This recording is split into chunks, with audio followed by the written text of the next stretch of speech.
Donc Jésus était depuis le commencement avec Dieu. Et il était depuis le commencement. Et il était Dieu. Lui-même dit dans Jean chapitre 8, verset 29, « Celui qui m'a envoyé est avec moi. Il ne m'a pas laissé seul. Parce que je fais toujours ce qui lui est agréable. » Donc je fais toujours, Jésus faisait toujours la volonté de Dieu le Père. Et c'est une chose très douloureuse à endurer pour Jésus-Christ. De subir la séparation avec Dieu, le Père. C'est pourquoi la parole de Dieu dit qu'il a été rejeté afin que nous soyons acceptés par Dieu. Adam et Ève ont également connu une mort spirituelle. Car lorsqu'ils péchèrent contre Dieu, ils furent spirituellement séparés de Dieu. Et cela fut dépeint par le fait qu'ils furent chassés du jardin d'Éden.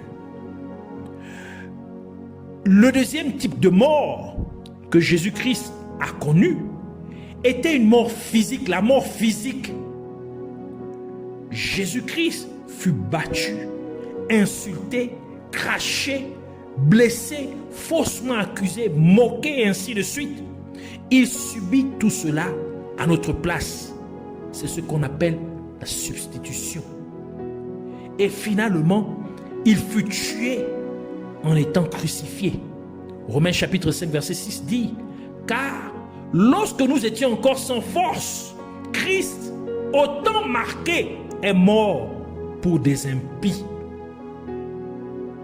Donc à la place des impies, à la place des meurtriers, à la place des voleurs, à la place des sorciers, à la place des hypocrites, à la place des menteurs, à la place des idolâtres, à la place des adultères, des fornicateurs, Jésus-Christ est mort.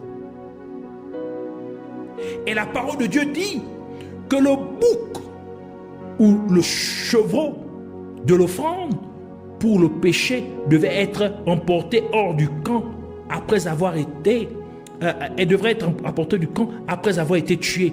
Lévitique chapitre 16 verset 27 qui dit, « On emportera hors du camp le taureau expiatoire et le bouc expiatoire dont on a porté le sang dans le sanctuaire pour faire l'expiation. » C'est la raison pour laquelle Jésus-Christ fut crucifié hors de la ville de Jérusalem, comme le déclare le livre d'Hébreux, Hébreux chapitre 13 verset 11 à 12 qui dit, « Les corps des animaux dont le sang est porté dans le sanctuaire par le souverain sacrificateur pour le péché sont brûlés hors du camp. » C'est pour cela que Jésus aussi, afin de sanctifier le peuple par son sang, a souffert hors de la porte, c'est-à-dire hors de Jérusalem. Rappelez-vous aussi ce que Jésus a dit à l'un des hommes qui furent crucifiés avec lui. Luc chapitre 23 verset 41-43 qui dit, « Pour nous, c'est justice. Car nous, ça c'est ici l'une des personnes qui fut crucifiée avec Jésus-Christ qui parle. Car nous recevons ce qu'ont mérité nos crimes, mais celui-ci n'a rien fait de mal. » Et il dit à Jésus, « Souviens-toi de moi quand tu viendras dans ton règne. » Jésus lui répondit, « Je te le dis en vérité, aujourd'hui tu seras avec moi dans le paradis. » Mais Jésus a aussi dit, dans Matthieu chapitre 12, verset 40, il dit, « Car de même que Jonas fut 3 jours et 3 nuits dans le ventre d'un grand poisson, de même le Fils de l'homme sera 3 jours et 3 nuits dans le sein de la terre, c'est-à-dire en enfer. » Alors comment est-il possible que Jésus soit à la fois au ciel avec Dieu et en enfer? Cela a été possible parce qu'il y a 3 directions que Jésus-Christ a prises lorsqu'il est mort sur la croix? Premièrement, son esprit est allé vers Dieu, le Père. Luc chapitre 23, verset 48 qui dit: et tous ceux qui assistaient en foule à ce spectacle, c'est-à-dire à sa crucifixion, après avoir vu ce qui était arrivé, s'en retournèrent, se marquèrent la poitrine. Et Jésus dit aussi: Père, en tes mains, je remets mon esprit. Il dit: entre tes mains. Jésus rendit l'âme et il dit: entre tes mains. Avant de rendre l'âme, il dit: Père, en tes mains, je remets mon esprit. Donc, l'esprit de Dieu, l'esprit de Jésus-Christ, alla vers Dieu le Père. Deuxièmement, son corps est allé au sépulcre, c'est-à-dire dans le tombeau. Luc chapitre 23, versets 52 à 53 qui dit: cet homme se rendit vers Pilate et demanda le corps de Jésus. Il le descendit de la croix, l'enveloppe d'un cercueil, d'un linceul, et le déposa dans un sépulcre taillé dans le roc, où personne n'avait encore été mis. Donc le corps de Jésus fut enterré dans un tombeau, dans un sépulcre. Et troisièmement, son âme est allée en enfer. Ici, il s'agit en fait du bouc ou du chevreau qui est envoyé dans le désert. C'est-à-dire le bouc émissaire. C'est-à-dire le bouc sur lequel le souverain sacrificateur a posé les deux mains et a confessé le péché du peuple sur lui. C'est-à-dire en imputant maintenant les fautes, les péchés du peuple sur lui. Et ensuite il est relâché dans le désert. Donc le fait que le bouc aille dans le désert représente en fait Jésus-Christ, l'âme de Jésus-Christ qui va en enfer. Et c'est pourquoi le livre d'Éphésiens déclare dans Éphésiens chapitre 4 verset 9, où que signifie il est monté, ici faisant référence à Jésus-Christ, il est monté, sinon qu'il est descendu dans les régions inférieures de la terre. Et Jésus-Christ, comme nous l'avons déjà lu dans Luc chapitre 12 verset 40, il dit: de même le Fils de l'homme sera 3 jours et 3 nuits dans le sein de la terre. Et le premier livre de Pierre ajoute encore pour dire que Jésus-Christ, par sa mort, est allé prêcher à ceux qui étaient en prison en enfer. 1 Pierre chapitre 3 verset 18 à 20 qui dit: Christ aussi a souffert une fois pour les péchés, lui juste pour des injustes, afin de nous arriver à Dieu, ayant été mis à mort quant à la chair, mais ayant été rendu vivant quant à l'esprit. Verset 19, dans lequel aussi il est allé prêcher aux esprits en prison, c'est-à-dire en enfer, qui autrefois avaient été incrédules lorsque la patience de Dieu se prolongeait au jour de Noé, pendant la construction de l'arche, dans laquelle un petit nombre de personnes, c'est-à-dire 8, sauvés à travers l'eau. Donc Jésus-Christ alla en enfer pour prêcher à ces personnes-là. Donc son âme alla en enfer. Cela représentait le bouc ou le chevreau sur lequel étaient déposés, imputés tous les péchés du peuple d'Israël, le bouc émissaire. Puis il a été conduit dans le désert, ce bouc. C'est-à-dire il a été conduit à Azazel, qui représente Satan. conséquent, le bouc émissaire ne représentait pas non seulement le fait que les péchés de l'humanité seraient imputés à Jésus-Christ et que Jésus-Christ ôterait ainsi les péchés de tous ceux qui croiraient en lui, mais le fait que le bouc émissaire ait été envoyé dans le désert représentait aussi la mission que Jésus-Christ accomplirait en enfer, en allant prêcher aussi aux âmes qui sont mortes et qui étaient emprisonnées en enfer. Ainsi, la souffrance de Jésus-Christ ne s'est pas terminée sur la croix, car en enfer, il fut tabassé par toute la troupe de démons, y compris Satan lui-même, pendant 3 jours et 3 nuits. Mais quand Satan pensait qu'il avait en fait eu raison de lui, le 3e jour, l'Esprit de Dieu a revitalisé Jésus à l'étonnement total de toute la troupe de l'enfer. Le Saint-Esprit l'a ressuscité des morts, faisant triompher Jésus-Christ sur Satan et sur tous ces démons, sur tous les anges déchus. Et c'est pour cette raison que la parole de Dieu dit dans Romains chapitre 8 verset 11: et si l'esprit de celui qui a ressuscité Jésus d'entre les morts habite en vous, celui qui a ressuscité Christ d'entre les morts rendra aussi la vie à vos corps mortels par son esprit qui habite en vous. C'est pourquoi Jésus-Christ dit dans Apocalypse chapitre 1 verset 18, il dit: et le vivant, j'étais mort et voici, je suis vivant au siècle des siècles. Je tiens les clés de la mort et du séjour de mort.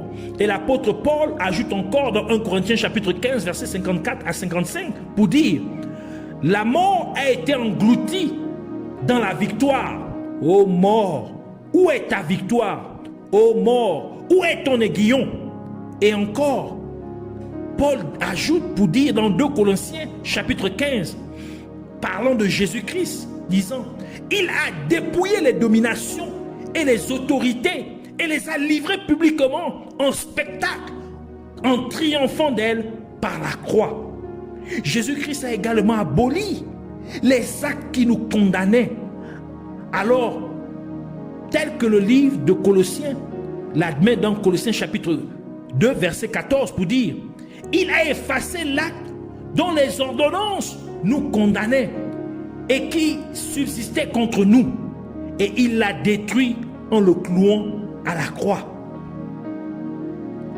La mort n'avait plus donc de pouvoir sur lui.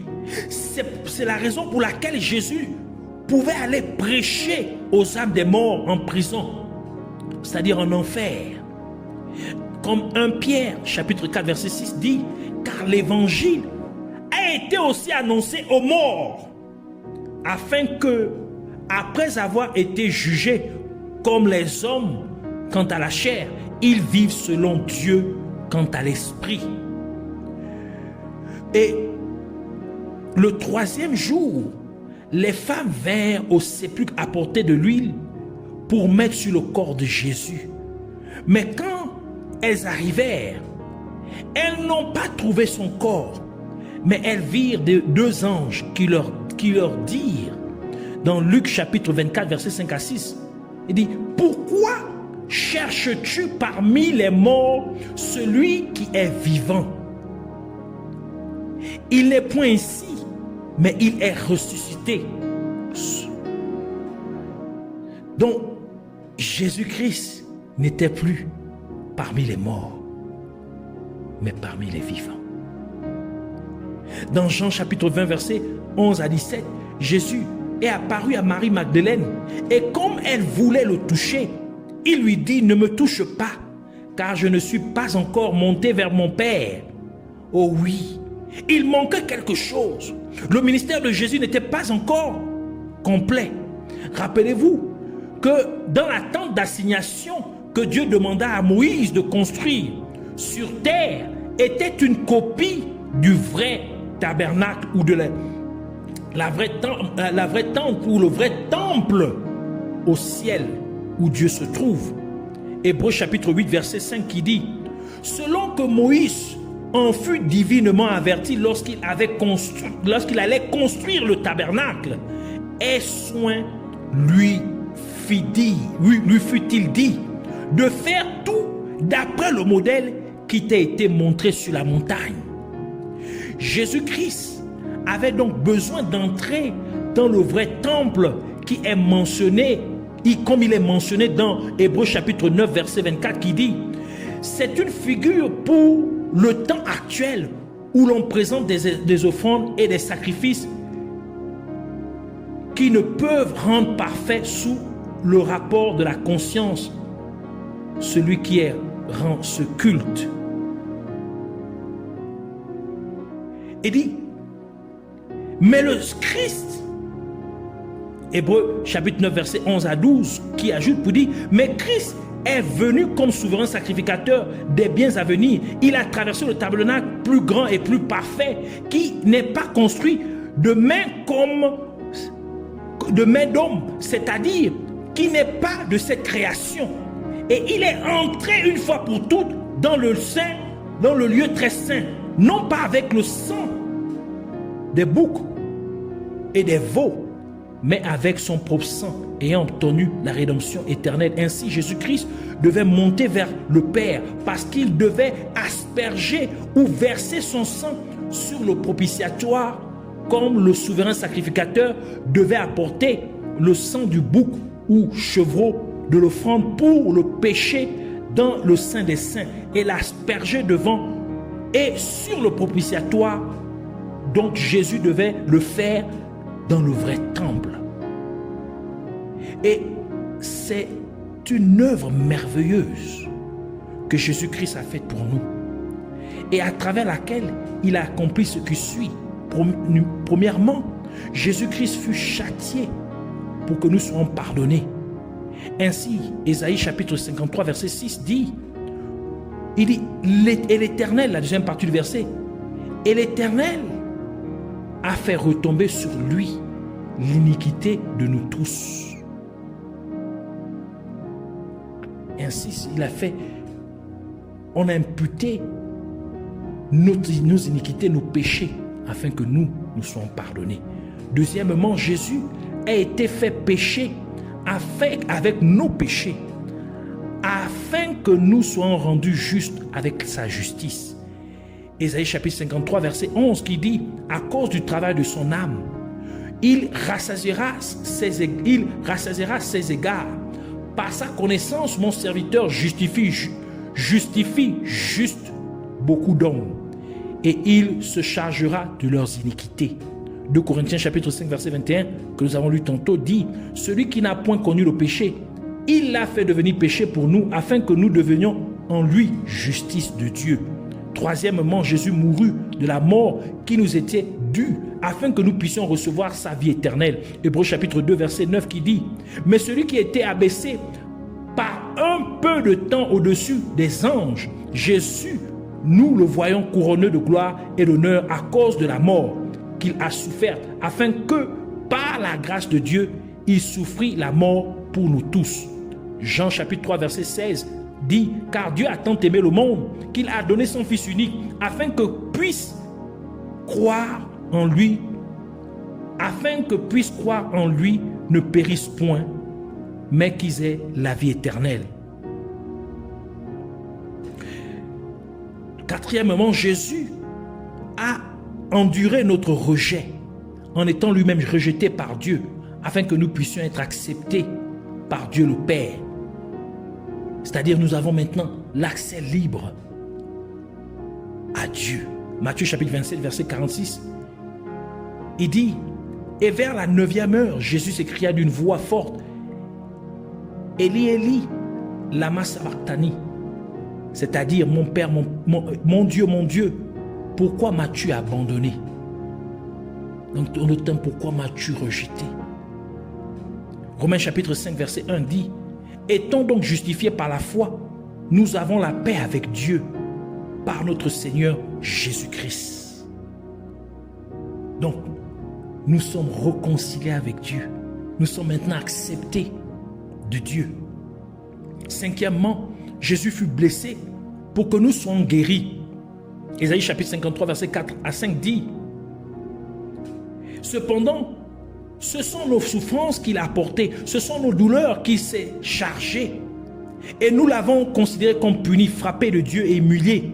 Mais il était blessé pour nos péchés, brisé pour nos iniquités. Le châtiment qui nous donne la paix est tombé sur lui. Et c'est par ses meurtrissures que nous sommes guéris. Et sixièmement, Jésus a enduré notre pauvreté afin que nous soyons riches. 2 Corinthiens chapitre 8 verset 9 dit: car vous connaissez la grâce de notre Seigneur Jésus-Christ qui, pour vous, s'est fait pauvre, de riche qu'il était, afin que par sa pauvreté, vous fussiez enrichis. Donc, que nous soyons rendus riches. Septièmement, Jésus a été fait malédiction, afin que nous puissions avoir accès à la bénédiction.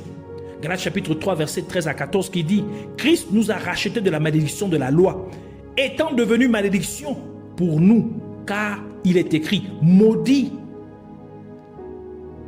est possible et est pendu au bois, afin que la bénédiction d'Abraham puisse, pour les païens, son accomplissement en Jésus-Christ, et que nous avons reçu par la foi l'Esprit qui a été promis. Et huitièmement, Jésus a apporté notre honte afin que nous puissions partager sa gloire. Hébreux chapitre 12 verset 2 qui dit: portant les yeux sur Jésus, le chef et le consommateur de la foi, lequel au lieu de la joie dont il jouissait a souffert la croix, ayant méprisé la honte, et s'est assis à la droite du trône de Dieu. Romains chapitre 8 verset 17 ajoute pour dire: or si nous sommes enfants, nous sommes aussi héritiers, héritiers de Dieu et co-héritiers de Christ, si toutefois nous souffrons avec lui, afin d'être glorifiés avec lui, c'est-à-dire donc de partager aussi sa gloire, d'avoir accès aussi à sa gloire.